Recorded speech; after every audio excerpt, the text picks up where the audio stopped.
Ladies and gentlemen, our next guest is the shining star from NBC's The Voice and is one of the most versatile vocalists out there. She's got an awesome record named Surrender. Lisa Ramey, how's it going? Oh my gosh, it's so good. Thanks for having me. You got your coffee? I got my coffee. Awesome. It's Meet Me for Coffee with an amazing artist. You got some great songs on your latest record. This is also black coffee and my grandma's 1960 metal mug, and I have the COVID hair. I don't really give a crap anymore. It's kind of like I feel like a fur ball. I had to shave my beard the other day. It's like I have to actually do this. I'm in showbiz now. I mean, come on. Yeah, COVID chic. You've got a new thing releasing on February the 12th. Can you talk about it? I do. What do I have releasing on February 12th? Single. Ooh, it's my single. So I decided. So with my album Surrender, I am like pushing like rock and a little R&B but like rock soul. That's what I'm doing. But I wanted my songs to be in like the club. How am I going to get my songs in the club? I'm not going to play my songs in the club. So I got together with my friend Tim Young and his friend Anthony, and we were like, let's make a remix of one of my songs so it can be in the club and I can be proud of it. So I basically just gave it to them, told them some like little things that I wanted to happen, and it's so hot. I love it so much. I could totally be like the next dance queen. And that's coming out February the 12th. You got your dancing shoes. You're going to be dancing in your house. How's this going to happen? You can do a live stream.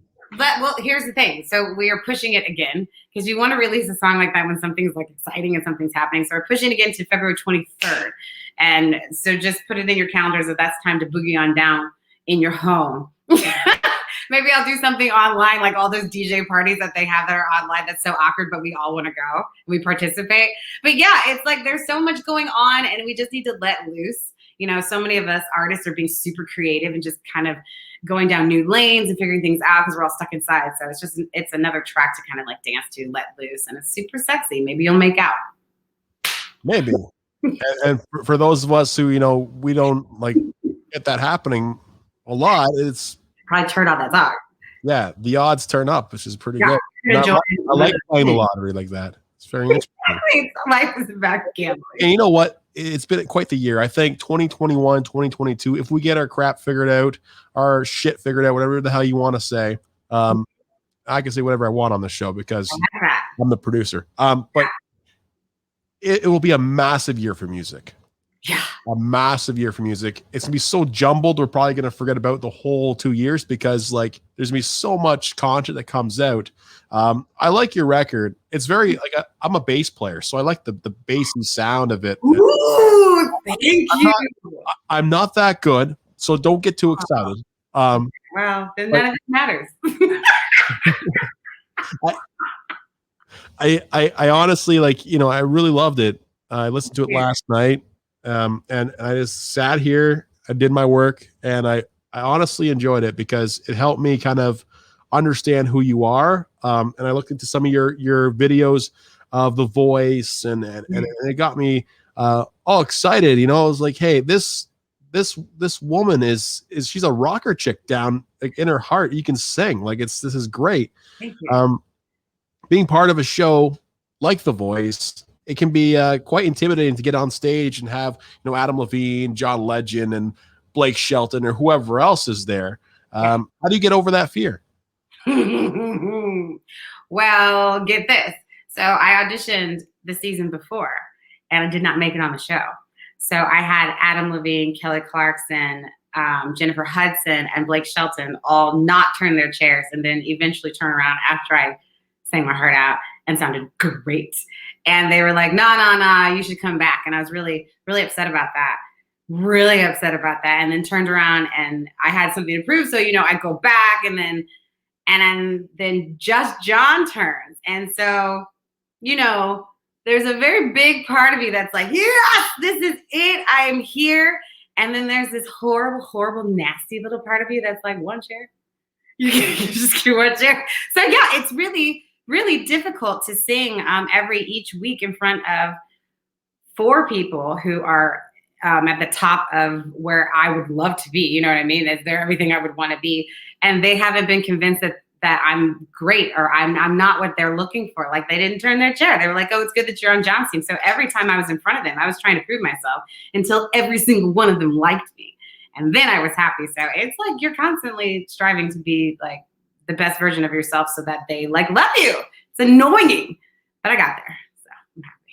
Well, I heard there was a power outage and that the chairs didn't work. So, you know, that's exactly what happened. That's why I tell everybody. I also won the show, but nobody understands that. I did. It's such an honor to talk to somebody who's been on a show like that. I talked to another guy named Greg Scott in the previous year, 2020. He was on, was it NBC Songland as well? Songland, yeah. They were getting started when my season, because John had just joined when I did the show, when I made it onto the show. And Songland, they were all over the finale. And Black Eyed Peas, he was backstage like talking and getting everyone excited about Songland, Songland, Songland, and everyone a part of it. And I ended up writing a song, or not writing a song. Meghan Trainor has a song, a single that came out, and then I was asked by Songland to cover it. So it was really cool to kind of join family with that. Once you work with NBC, there's just so many other people that you can work with. So that was awesome. Do you get to know like the judges of the show once you get picked up to be on Team Legend? That obviously he could hear something. That's why his chair turned. I would turn my chair, but you know, my chair doesn't really go that way. But I'm actually turned towards you right now. Thank you. If we were sitting in a cafe, we'd be able to have a good conversation. As long as the chair turns, man. I felt both with it turning without. Sucks without. And going back to the little dance party we're going to be having on it was February the 23rd. Yes, thank you. For your single. My house creaks like crazy. I tried doing like a little DJ party here once, and like honestly, like it just creaks way too much, especially when you're doing it by yourself, right? Online, it's still a pandemic party, and all you can hear people trying to sleep in the basement. It's like, yo, what the hell are you doing upstairs? But I'm a recording artist. I'm doing everything in this apartment. My neighbors are like, what is wrong with you? Hitting notes, saying, doing voiceovers, anything I could possibly imagine, and also writing songs. So you can hear some crazy things. And this is New York, so it's like people are living right there. Like there's people who are like, there she goes again, she's talking to the computer. Wasn't there a Seinfeld episode where like they had like Bon Jovi or what's the name? Yeah, Bon Jovi or Aerosmith like in the apartment on top of them, and they're just jamming the whole time. I'm basically Bon Jovi and Steven Tyler, so that makes sense. Do you play guitar as well? And any other instruments? No. I play the piano privately by myself. My neighbors have heard me, I'm sorry to say, but just so that I can write things. But I try very hard not to play in front of people. Everybody wants me to be Alicia Keys, but she is alive and well and doing very, very well with her career, and she's got that. I don't need to pretend. I don't like to play in front of people. I honestly, I actually made contact with Alicia Keys. I was working at BlackBerry, where we used to be RIM. They make those phones that, you know, the super phones, whatever, the smartphones. Yeah.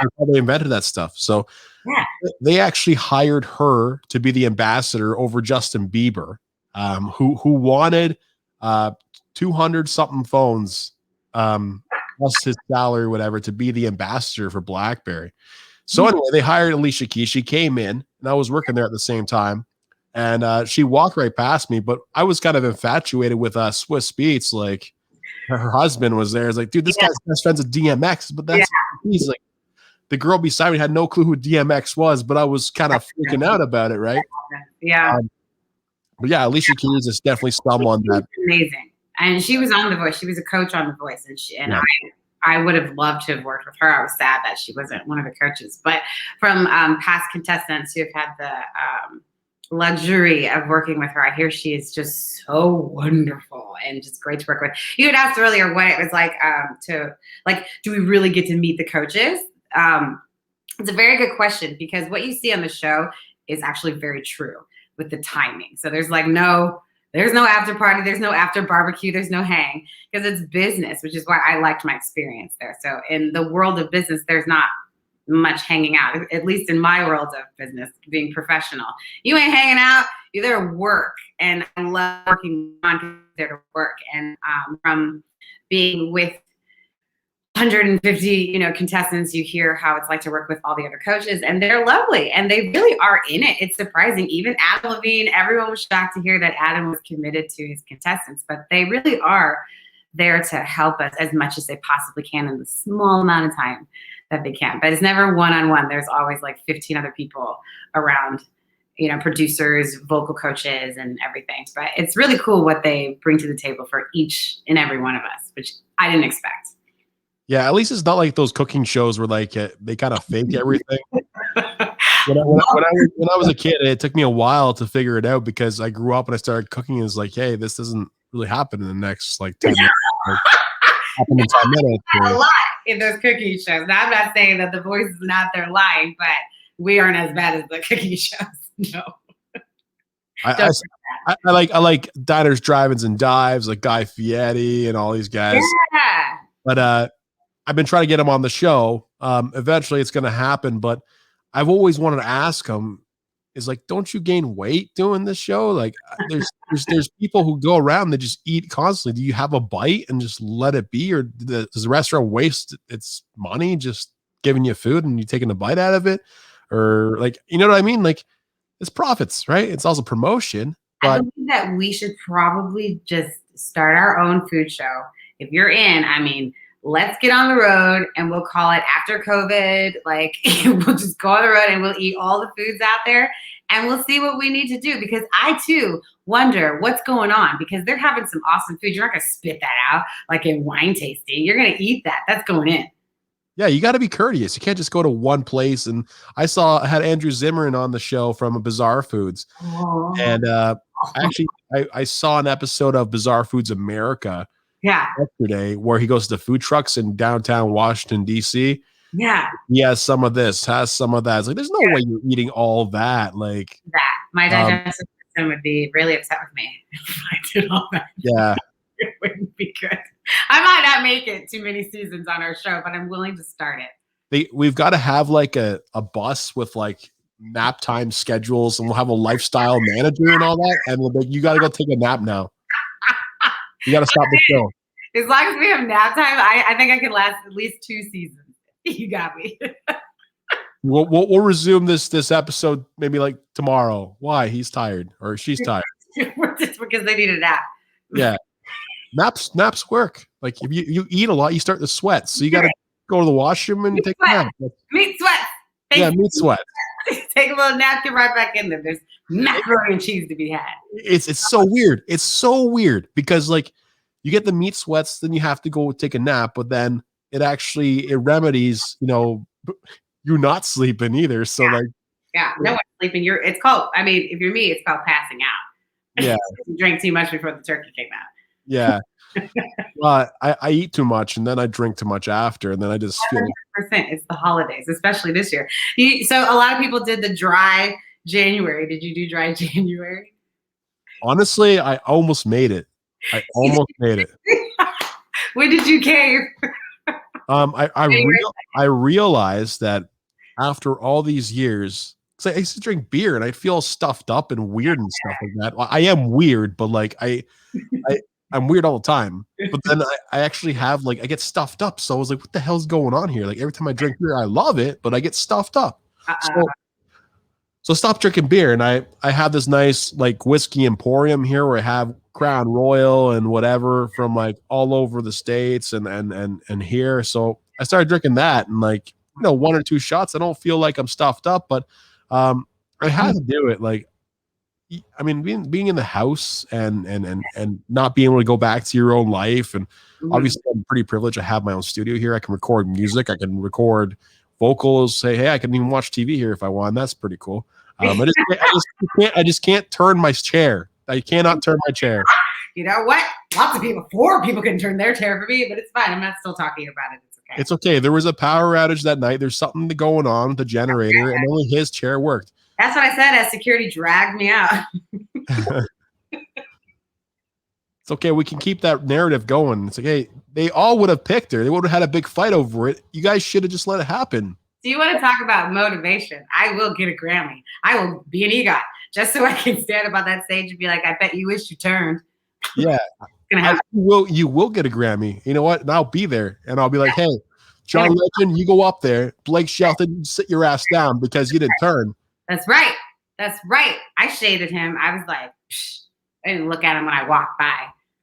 I felt really good. That's all I could do. I don't need this. Cry my way home. Whatever likes me later. It's so weird because if somebody other than John Legend would have turned around, maybe things would have turned out a bit differently, right? Do you think that? It was predestined by God. No, it really needed to go that way. I joke around with it all the time, but my time on The Voice couldn't have gone better. I tell the producers, like, I'm so happy and thank you because they own you. I sell my likeness. All of us sell our likeness over to NBC and to these producers, and you really have to trust them. And they come in punching. You know, it gets crazy, but like I'm so happy with what the narrative and the story that they gave for my name. I really love them. You had a song that you sang on there. It was called "Sex on Fire" from was it Kings of Leon, right? Whatever happened to those dudes, man? Like I honestly like I was listening to like the music and I was like, hey, I remember this song. I had their records and they just disappeared, but like you rocked it. Like, do they tell you what songs to sing or you just pick it? Oh my gosh, it's such a ordeal to pick music because if you think about it, like if you're looking at it from a business standpoint, let's say I'm Mariah Carey and I've got like all these songs that I've written that are out there. I don't necessarily need some idiot to go on stage and butcher my song, you know? And then there's royalties that come with it. And if you're singing my song, how much am I going to get paid and like all this stuff? So there's a lot that goes in. You don't just go in and you're like, oh my God, I'm going to sing Lizzo. It just came out and I know everyone's going to love it. Like we all would love to sing that. And they're like, well, actually you're going to sing Ella Fitzgerald because this song's licensed today. So you could do it. And then a lot of times as you get further into the competition, they have to ask permission from like if I wanted to sing Crazy Aerosmith, they would have to call Steven Tyler and ask personally and if he would allow me to sing his song. Like it gets crazy picking a song. It's not that easy. Like it's annoying actually. It must be really annoying. It's like, hey, you're singing Achy Breaky Heart, whatever it's called by no, sometimes it's like you could sing Achy Breaky Heart or you can sing Happy Birthday and no one wants to hear Happy Birthday. So sometimes you're stuck with Achy Breaky Heart and then you got to figure out how to sing Achy Breaky Heart in front of America and then not really talk about it. So it's really challenging for it could be reverse. Could be, hey, we just have Happy Birthday license today. You know, shit fell through, so you guys all have to do your own rendition. So I don't go with Happy Birthday. I'm not singing Achy Breaky Heart. I actually leave the show. This is a horrible representation of myself. I cannot survive this. You cannot convince America that you had Happy Birthday or Achy Breaky Heart to choose from. So you just leave and say maybe next year we'll have other songs. But I don't know what happened to Kings of Leon. I know that they had a concert. This is a true story. They had a concert in St. Louis, and I'm from St. Louis. And they had a concert there back in the day. And I think that the drummer got like bird pooped on him and he flipped out and they canceled the show. And that was like a really big deal, at least for the Midwest. We were like, birds poo, bro, like play. So maybe it was because of the bird poo that they never came back from it. I sympathize with them. I was down in Myrtle Beach and a bird actually pooped on my hand and everybody laughed at me. So it's funny, okay? If it wasn't you, you would have laughed. But when you get pooped on, I've been pooped on by birds. It's the worst experience ever, but it actually means it's luck. Someone horrible made that up though. You know they did. Yeah, my dad's friend was there and he's pretty old. He's like, out of all my years, like this guy is old. Like he's a great grandparent. He's like, out of all my years, I have never seen that in my life. And he's that old? Okay, then take the luck out of it because he's clearly lucky if he's like 110 and still chilling. He's like, yo, I've never seen that in my life. You're welcome. Thanks. Welcome, granddaddy. It's like, how do you wash your hands after that? Like you just wash it and it's all gone or but really bad. What's that? The time that I've been like bird pooped on and it's like a horrible experience because not to keep running on with this, but like it happens outside.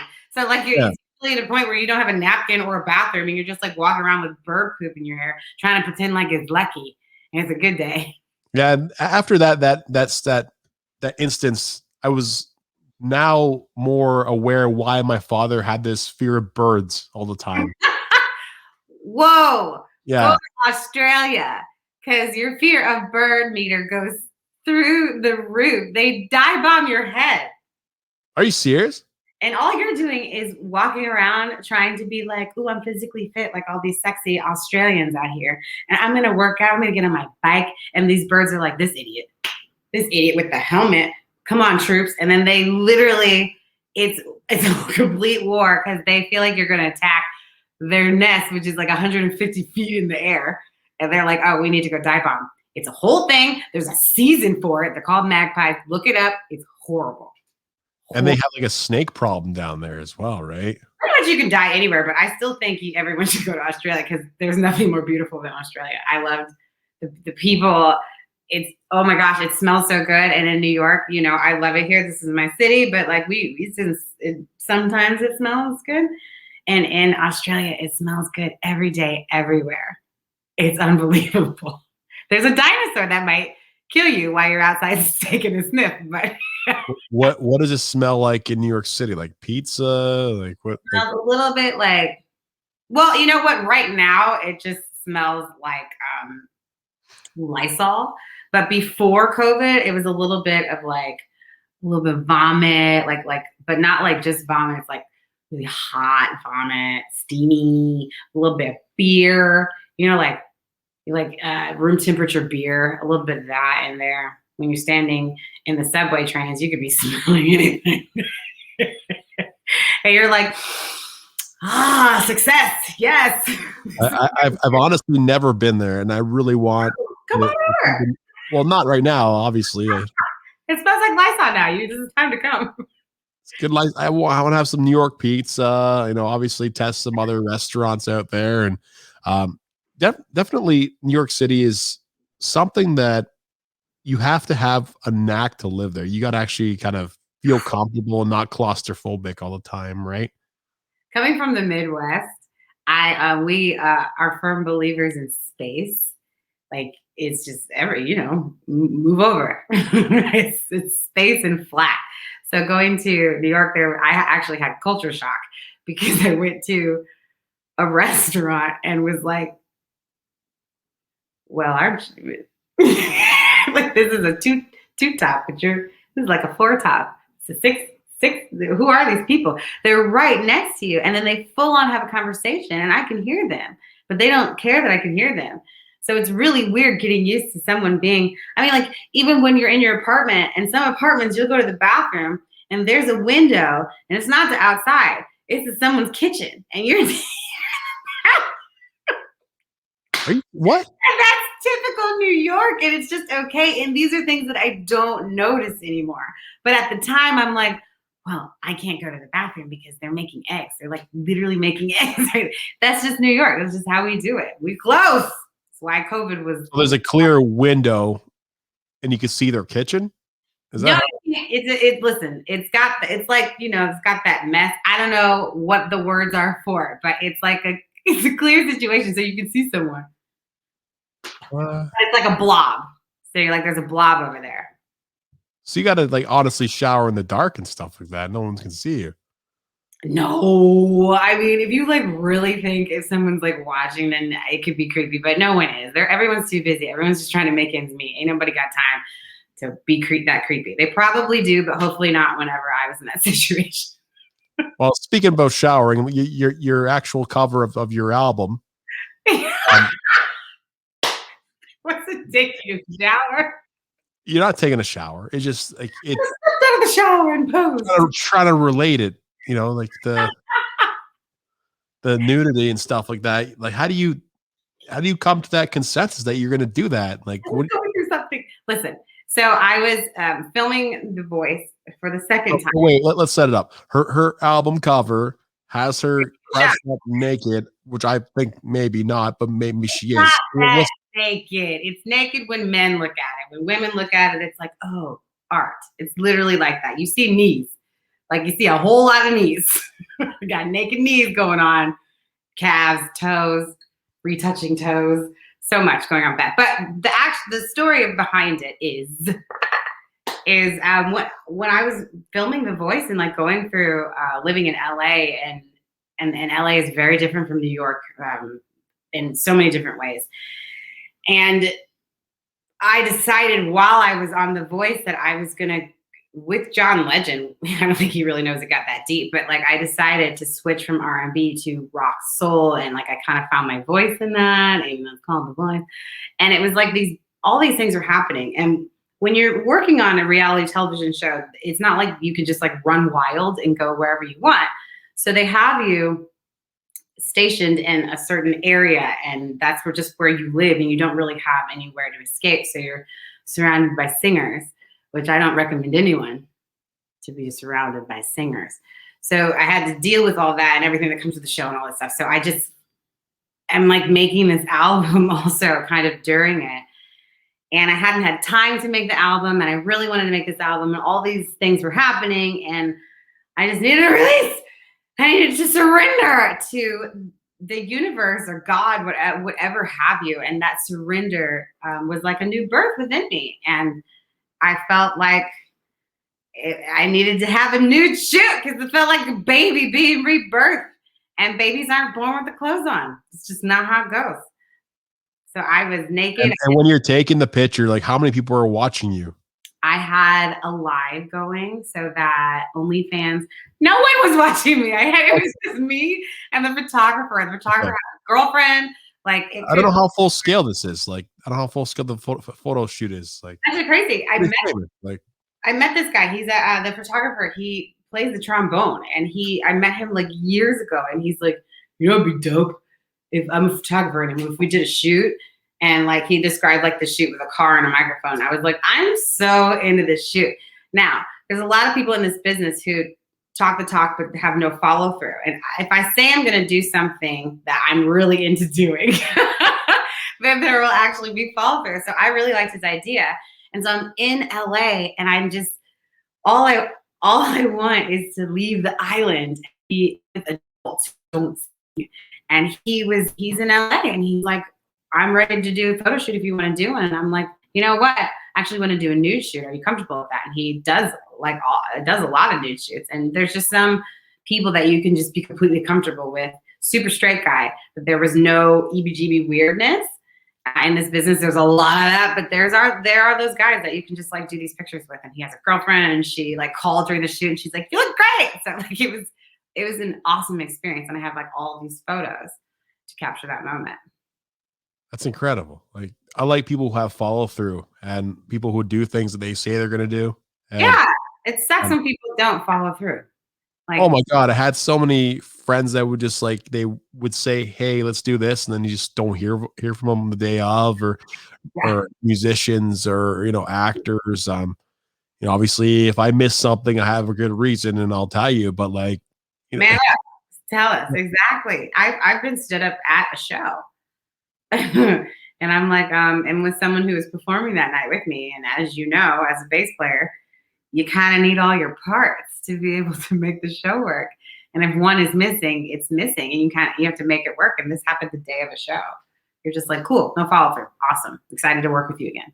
Well, if you hire me as the bass player, I'll definitely be there every time. I can't promise it's going to sound good, but I'll be there every time. I love that you play bass and you love my album. Going back to that compliment, it matters so much. In St. Louis, we are like bass heavy, like gurgle. Like it sounds horrible in the cars that we ride. And I know that they do it in Miami, but like St. Louis is its own thing. We are very real with the bass. And when I was making this album with my writing partner, and when we got it mixed and mastered, mastering guy was just like, no, the bass is good. I'm like, bring it up more. Bring it up. I want to hear the song. I want to hear the bass. Because it matters in music to have really dope bass. So I like that you said that. I worked on it.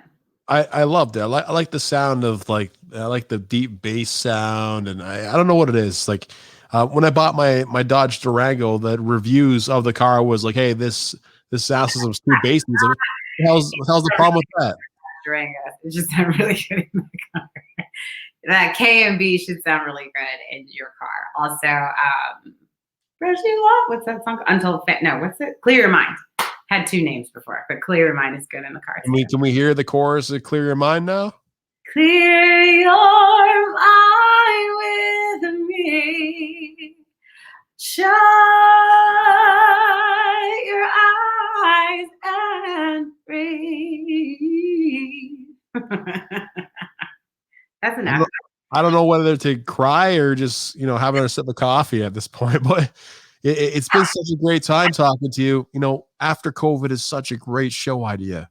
Maybe we'll have a photo shoot, but they'll take it from like the neighbor's washroom and we'll be in a kitchen. Will you be naked too? Oh. Come on, after COVID bodies. Let's let the world see. Yeah. Well, I feel like I'm one of those like those water slinkies, right? You push it in and then that's cool. I work out. I'll do the naked thing. You can just be over there with like flipping some burgers or something. Yeah, I could flip some burgers or taking a nap in the background or something. I don't know. But yeah, I'm here for it. I'm trying to like arrange a bunch of different shows after COVID, but I feel like we're all just going to go out and get sick again. So like, that's going to happen. That's what we're doing in New York. I've been saying it from the beginning. Like, just watch us and learn from New York because we really need to get things going again. So we're always going to be out there being like, yes, let's try it, and then it just doesn't work because there's a lot of us. So everyone should just be watching us. We are your hamsters. Let us do it.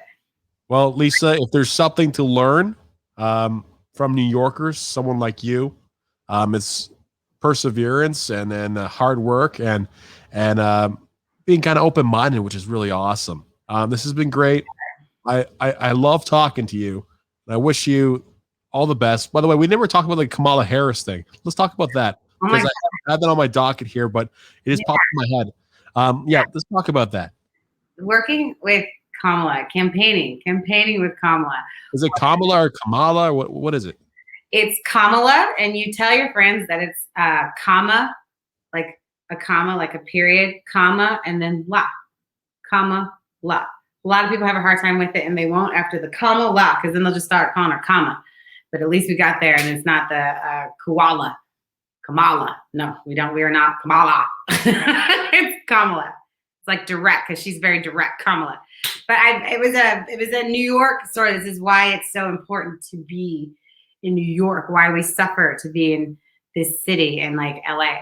Opportunity is everywhere if you are awake and looking. I went to Brooklyn Bowl. My manager got me Canadian. Was like, hey, you like Kamala? Let's go to Brooklyn Bowl. She's speaking, and I'm like, okay, let's go see.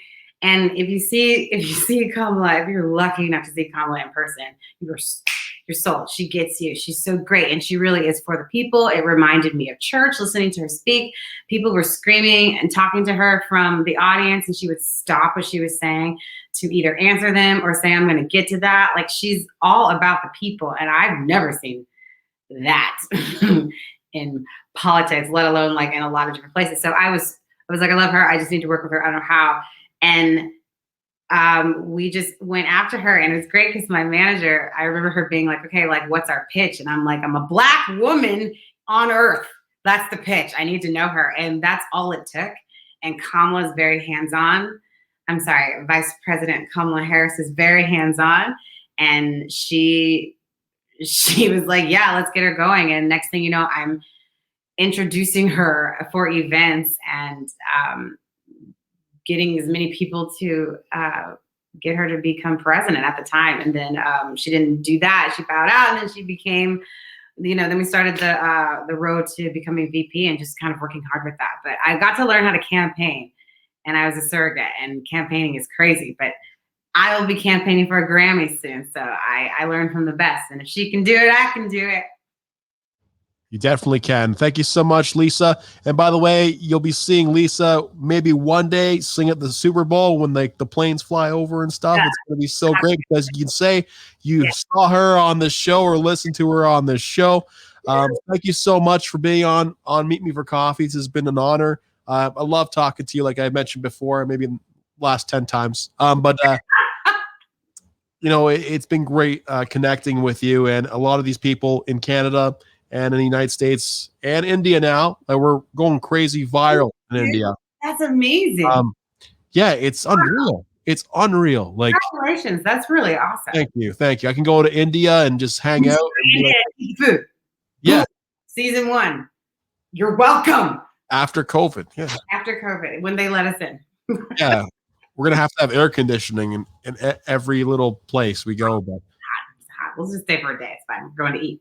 But I really appreciate it. Thank you so much. Anything else you want to say to your fans or people who you hope can check out your album Surrender in the future? What do you have to say to them? Stay in school, kids. It was Lisa Ramey Music on every platform, everywhere. I made it real easy. Lisa Ramey Music. Give me a follow. It's a lot of fun to follow me because I'm super weird. It's cool to be weird. And I've got a lot of fun stuff coming up and a lot of really important people watching. So I'm really excited to see what happens next. And those who are cool are going to follow me now, and they'll be at the yacht party. Excellent. Yacht party just sold me right there. Yeah, exactly. That's how we get to Canada and back. Thank you. Thank you so much. You're welcome.